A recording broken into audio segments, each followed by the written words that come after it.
Friends, क्या आपको पता है लगभग 200 से अधिक वायरस की प्रजाति पाई जाती है। अर्थात वायरस की 200 से अधिक प्रजाति इस दुनिया में पाई जाती है।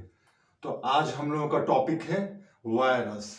स्टडी टिप्स विद संजय में आपका स्वागत है और आज हम वायरस के बारे में काफी कुछ जानेंगे समझेंगे। देखिए क्या है ये वायरस। वायरस इसका मीनिंग होता है, लिटरल मीनिंग या कहिए अर्थ, विष, पॉइजन। अगर पूछे literal meaning of virus is, 4 option दे तो पॉइजन इसका अर्थ होता है। जाहिर सी बात है, आप देख ही रहे हैं वायरस ने जो कहर बरपा रखा है तो यह विष से कम तो नहीं है। कितने लोगों को अब तक मार चुका। तो खैर हम उसकी परवाह न करते हुए देखते हैं virus. Virology, virology the branch of science that deals with virus is called virology. कहने का मतलब ये कि विज्ञान की वह शाखा जिसमें वायरस का अध्ययन किया जाता है वायरोलॉजी कहलाता है। इसकी खोज कब हुई? इसकी खोज हुई 1892 में। किसने की? एक रूसी बायोलॉजिस्ट थे इवानोवस्की, इन्होंने इसकी खोज की। कैसे पता चला वायरस के बारे में उनको? Tobacco mosaic virus. कहने का मतलब ये कि तंबाकू के पत्ते में उन्होंने कुछ ऐसा देखा जो उन्हें लगा कि यह एटलीस्ट नॉर्मल तो नहीं है, तो इसलिए उन्होंने उस पर रिसर्च किया और पता चला उसमें वायरस है। तो कहने का मतलब ये कि तंबाकू के पत्ते पर ही सबसे पहले इस वायरस की जानकारी मिली और इसकी खोज इवानोवस्की ने 1892 में की। TMV ऐसे भी आप पढ़ते होंगे प्लांट वायरस में, टोबैको मोज़ेक वायरस। वायरस से प्लांट में भी काफी सारी बीमारियां होती हैं। तो आइए देखते हैं आगे क्या है। जब हम वायरस की संरचना को देख लें, क्या होता है, इसकी संरचना में क्या क्या है जो इतना कुछ कर रखा है पूरी दुनिया में। इसके संरचना में देखिए 2 चीजें होती है मौलिक रूप से। एक होता है प्रोटीन, इसका बाहरी परत, और दूसरा होता है न्यूक्लिक अम्ल, जो 2 प्रकार के हैं जिससे आप अच्छी तरह वाकिफ होंगे, RNA और DNA। Ribonucleic acid, deoxy ribo nucleic acid. तो कहने का मतलब इसकी संरचना अति साधारण, सिंपल है। अंदर में क्या है? न्यूक्लिक अम्ल, आइदर RNA और DNA, और बाहर देखिए ये परत है, यह प्रोटीन की परत है, और अंदर क्या है? न्यूक्लिक अम्ल, RNA या DNA। तो कहने का मतलब इसकी संरचना को समझना अति आसान है। प्रोटीन के घेरे के बीच में न्यूक्लिक एसिड या RNA हो या DNA हो। इसमें जो न्यूक्लिक एसिड है इस पूरे संरचना में, स्ट्रक्चर में, उसका परसेंटेज मात्र 4% होता है, उसकी प्रतिशतता। बाकी 96% क्या होता है? प्रोटीन होता है, जो एक बाहरी आवरण के रूप में होता है। इस बाहरी आवरण को क्या बोलते हैं? इसको कैप्सिड बोलते हैं। कैप्सिड, याद रखिएगा। Capsid is associated with which of the following options. Capsid इनमें से किससे संबंधित है? प्रश्न आ सकता है। बाहरी आवरण के लिए क्या टर्म है? कैप्सिड। जो मैंने बताया प्रोटीन का एक आवरण बना होता है। अब मैंने कहा कि न्यूक्लिक एसिड मात्र 4% इसमें होता है, बाकी 96% होता है क्या? प्रोटीन। तो 96% प्लस 4%, 96% प्लस 4%, टोटल 100%। इस समस्त इकाई के लिए एक टर्म है virion. Virion is associated with which of the following options? Virion. कहने का मतलब ये कि पूरी संरचना को एक नाम दिया गया है विरियन। बाहरी जो परत है उसको नाम दिया गया है कैप्सिड, जो प्रोटीन की बनी होती है ना? कितना आसान समझना ये। वायरस की संरचना को समझना जितना आसान है, इसको टैकल करना उतना ही मुश्किल हो गया है। आप देख ही रहे हैं, क्योंकि यह इतनी तेजी से खुद को रेप्लिकेट करता है इतने वेरिएंट्स में कि उसको संभालना आज मुश्किल हो रहा है। खैर, तो अब देखिए ये जो वायरस है इसको निर्जीव और सजीव के बीच की कड़ी कहा जाता है। क्यों? जब 2 चीजों के बीच की कड़ी कोई तीसरी चीज हो तो लगता है कुछ ऐसी बात जैसे दोनों के गुण उसमें हैं। तो आइए देखते हैं सजीव के लक्षण। कहा जाता है सजीव और निर्जीव के बीच की कड़ी। तो सजीव के क्या लक्षण है? लिविंग बीइंग से क्या लक्षण है इसमें? एक तो सबसे पहले ये कि इसमें न्यूक्लिक एसिड पाया जाता है, RNA या DNA। और आप जानते हैं कोशिका के बारे में मैंने बताया था, मैंने उस पर वीडियो बनाया था। डीएनए आरएनए जो न्यूक्लिक एसिड है वो हमारे शरीर का, हमारी कोशिका का एक बहुत ही महत्वपूर्ण कोशिकांग है। आप समझ सकते हैं डीएनए से ही तो माता पिता के गुण संतान में जाते हैं। तो आरएनए कहीं ना कहीं प्रोटीन सिंथेसिस से लेकर बहुत सारे काम करता है। तो खैर अभी फिलहाल हम लोग देखें कि सजीव के लक्षण में पहला न्यूक्लिक एसिड का पाया जाना, और दूसरा क्या है, गुणन, रेप्लिकेशन, या आप कह सकते हैं ग्रोथ लेमेंस अप्रोच में। तो सजीव का लक्षण इसमें पाया जाता है, और वो क्या, न्यूक्लिक एसिड और मल्टीप्लिकेशन, गुणन। लेकिन इसमें निर्जीव के भी लक्षण हैं। क्या है, कोशिकांग का अभाव, अर्थात हमारी कोशिका में ढेर सारे कोशिकांग है, छोटे छोटे अंग है। मैंने उसकी चर्चा भी की थी, लाइसोसोम, माइटोकॉन्ड्रिया, गोल्जिका, एंडोप्लाज्मिक रेटिकुलम, क्रोमोसोम वगैरह वगैरह, केंद्रक, केंद्रिका। तो कोशिकांग का इसमें अभाव है, जाहिर सी बात है, इसकी संरचना तो आप देख ही चुके हैं। दूसरा, जैविक क्रिया का अभाव है। जैविक क्रिया का मतलब क्या हो गया, मतलब हुआ कि उत्सर्जन नहीं होता है, श्वसन नहीं होता है, ऐसा जैसे यह डेड है। तो निर्जीव के लक्षण में कोशिकांग का अभाव, जैविक क्रिया का अभाव, क्रिस्टल बनाए जा सकते हैं। याद रखिए, आप इसको वायरस को क्रिस्टल के रूप में, गेंद का रूप दे सकते हैं, ऐसा जैसे बिल्कुल निर्जीव किसी चीज को आप शेप देते हैं। गुणन सिर्फ होस्ट सेल में, अर्थात कहने का मतलब ये कि अपने आप में इसमें कोई एक्टिविटी नहीं होती, कि कोई जैविक क्रिया नहीं होती, लेकिन जब यह किसी लिविंग बींग्स के अंदर प्रवेश करता है तो वहां पर जाकर ये इसमें ग्रोथ होना शुरू हो जाता है, रेप्लिकेशन होना शुरू हो जाता है। लेकिन ऐसे इंडिपेंडेंटली यह बिल्कुल डेड है। होस्ट सेल मतलब किसी दूसरे लिविंग बीइंग के अंदर यह प्रवेश करता है तो वहां पे जीवित होता है। तो देख रहे हैं आप, इसमें निर्जीव के भी लक्षण हैं और सजीव के भी लक्षण हैं, और इसीलिए दोनों के बीच की कड़ी इसको माना गया। हालांकि काफी डिबेटेबल भी है, लेकिन फिलहाल हम लोग इस बात को मान ले, इसी में हम सबकी भलाई है। तो ये रहा इसकी संरचना और ये रहे इसके लक्षण। अब क्या है, कुछ इसके प्रकार की भी बात कर ले कि वायरस के कितने प्रकार हैं। तो प्रकार तो कई तरह से आप वायरस के प्रकार बता सकते हैं, क्योंकि वायरस तो मैंने अभी जस्ट कहा कि लगभग 200 से अधिक इसकी प्रजाति है। लेकिन फिलहाल जिसकी मैं बात कर रहा हूं वो कि प्लांट वायरस, इस संदर्भ में कि यह कैसे पैरासाइट की तरह दूसरों पर के सहारे जीवित रहकर अपना पोषण करता है, उस आधार पर अगर देखें तो प्लांट वायरस अर्थात जिसमें मुख्य रूप से क्या, आरएनए होता है। दूसरा एनिमल वायरस, जिसमें डीएनए भी हो सकता है, आरएनए भी हो सकता है। एनिमल का मतलब सिर्फ जानवर ही नहीं, हम आप सब। और तीसरा बैक्टीरियोफेज। बैक्टीरियोफेज इस टर्म से आप अच्छी तरह इस टर्म को समझ लीजिए। बैक्टीरियोफेज का मतलब होता है कि ऐसा वायरस जो बैक्टीरिया को इन्फेक्ट करता है, जो बैक्टीरिया को खा सकता है, बैक्टीरिया पर आश्रित। और यह आप देख लिए T2 फेज, कई एग्जाम्स में ये आते हैं। T2 फेज क्या है, तो क्या है, बैक्टीरियोफेज है, एक तरह का वायरस दैट अफेक्ट्स बैक्टीरिया। तो आपने देखा कि इस आधार पर कि वह दूसरों से अपना पोषण लेता है, न्यूट्रिशन लेता है और ग्रो करता है। इस आधार पर प्लांट वायरस, एनिमल वायरस और बैक्टीरियोफेज आपने देखा। T2 फेज क्या है, बैक्टीरियोफेज है। इनमें से कौन बैक्टीरियोफेज है ऐसा पूछे, T2 फेज। आपको फेज का PHAGE यहाँ स्पेलिंग है, ध्यान रखना है। अब आगे देखते हैं क्या है। आप जानते हैं वायरस से कई बीमारी होती है, एक बीमारी से तो हम लोग जूझ रहे हैं, लेकिन यह बिल्कुल अपना रूप बदल रहा है। लेकिन फिलहाल इसके पहले से भी यह काफी कुछ कमाल दिखा चुका है। तो आपको यह भी जैसे वायरस से होने वाले रोग, इसकी भी थोड़ी जानकारी होनी चाहिए, तो कई बार प्रश्न ऐसे भी आते हैं कि इनमें से कौन वायरस से होने वाले रोग हैं। तो बेहतर है कि हम एक दो बार उस चार्ट को देख लें, और आप देख ही रहे होंगे। जैसे देखिए, पोलियो वायरस से होने वाला रोग, इन्फ्लुएंजा वायरस से होने वाला रोग, चिकन पॉक्स, चेचक, herpes, rabies, measles, mumps, dengue, encephalitis, AIDS, और एक तो कोविड अभी फिलहाल है ही जो आप जान रहे हैं। तो कहने का मेरा मतलब ये है कि वायरस से होने वाले रोगों का भी एक दो बार इसके लिस्ट को देखकर ध्यान में रखना है।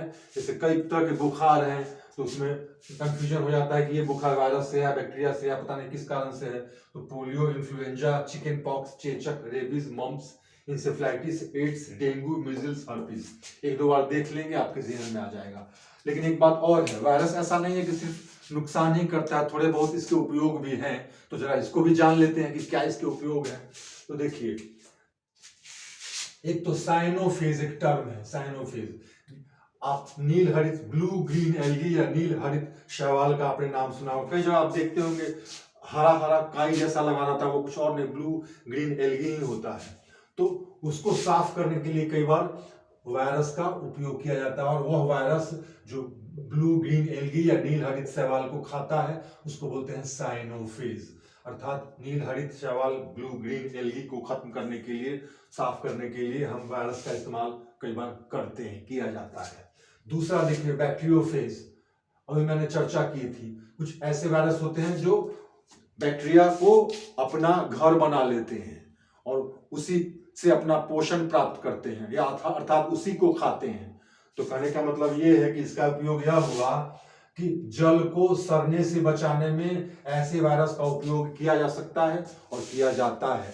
आप जानते हैं गंगा नदी, जो हमारी गंगा नदी है, उसका पानी कहा जाता है कि नहीं सड़ता है। क्यों? क्योंकि नेचुरली उसमें ऐसे वायरस हैं जो उसमें पाए जाने वाले बैक्टीरिया को खा जाते हैं, तो पानी सड़ता नहीं है, अर्थात पानी साफ ही रहता है। तो जल को सड़ने से बचाया जा सकता है, इस रूप में भी इसका उपयोग होता है। अब रही बात कि कुछ वायरस पिछले 100-200 सालों में काफी कमाल दिखा चुका है, कहर बरपा चुका है।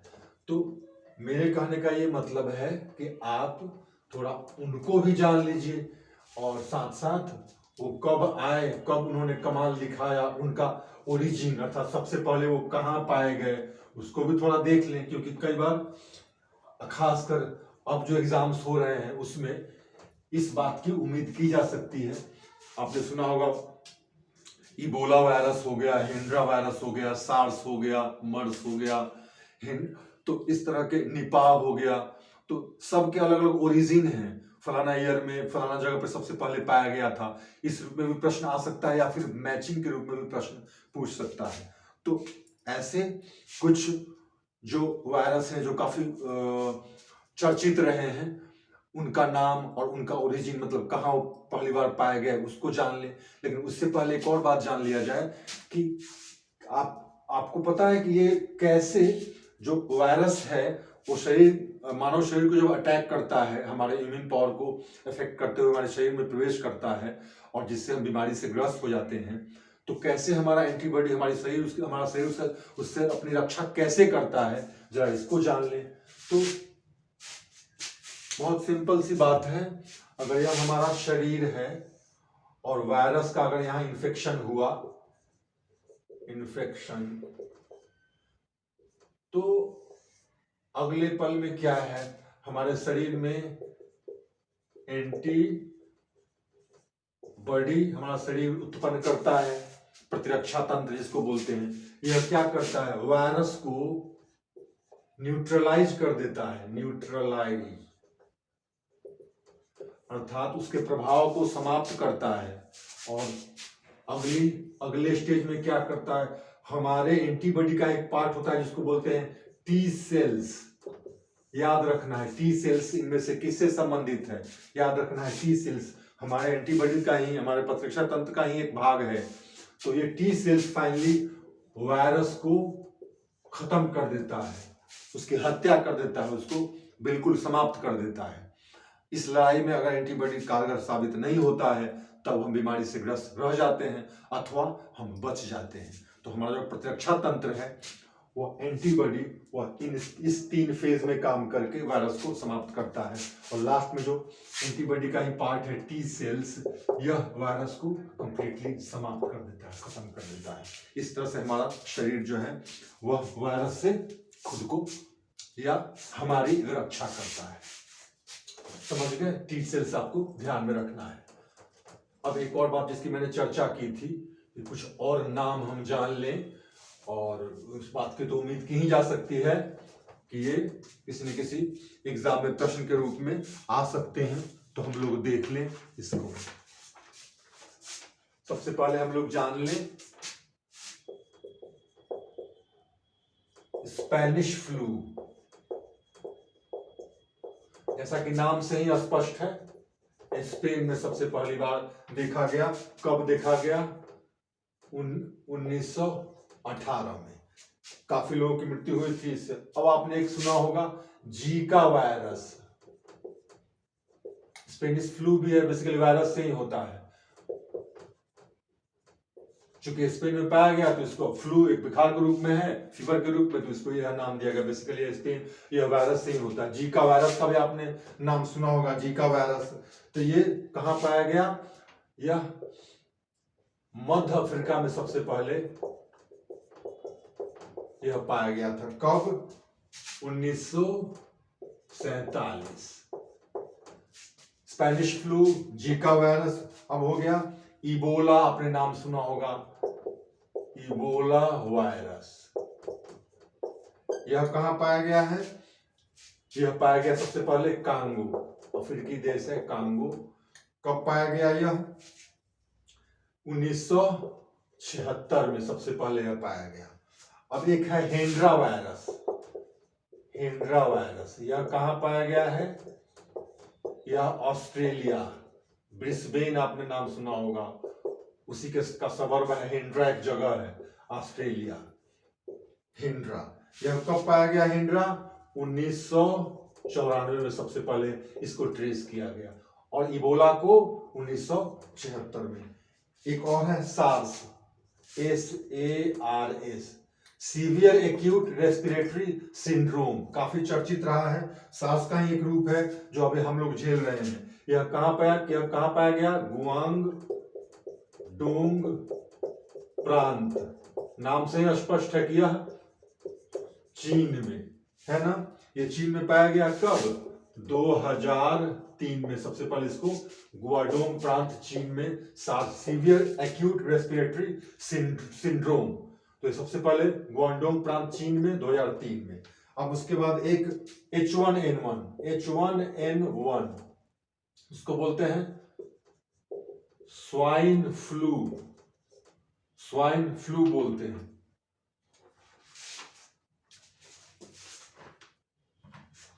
स्वाइन फ्लू, यह कब, या H1N1 में बोलते हैं, यह कब पाया गया और कहां पे?